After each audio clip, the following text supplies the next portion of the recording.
ఈ కార్యక్రమానికి విచ్చేసిన మీడియా సహోదరులకు, మా పొంగనూరు నియోజకవర్గ ప్రజలకు అందరికీ నమస్కారములు. రాష్ట్రంలో జరిగిన సార్వత్రిక ఎన్నికల ఫలితాలు మేము గమనించాము.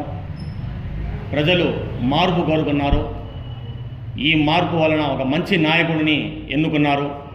అలాగే రానున్న రోజుల్లో అందరూ కక్ష సాధింపు చర్యలు లేకుండా ప్రజల సమస్యలపై పోరాడుతూ ప్రజల కోసం పార్టీ పరంగా ఏ పార్టీ అయినా ప్రజల కోసం పోరాడుతూ పనిచేయాలని ఎస్డిపిఐ పార్టీ కోరుకుంటున్నాము. అలాగే మనము కూడా ఈ ఎన్నికలలో ఎస్డిపిఐ పార్టీ తరపు నుంచి గట్టిగా పోటీనిచ్చాము. మీకు అందరికీ తెలిసిన విషయమే. ఈ పోటీకి సహకరించిన ప్రతి ఒక్క సోదరునికి, మా క్యాడర్లకి, పార్టీ క్యాడర్లకి, కార్యకర్తలకి పేరు పేరున ధన్యవాదాలు తెలుపుకుంటున్నాము. రానున్న రోజుల్లో ప్రతి ఒక్క కార్యకర్త కానీ అందరూ కలిసి ఏకదాటిపై నిలబడి ప్రజా సమస్యల కోసమే పోరాడదామని ఎస్డిపిఐ పార్టీ తరపు నుంచి నేను తెలుపుకుంటున్నాను. ధన్యవాదములు.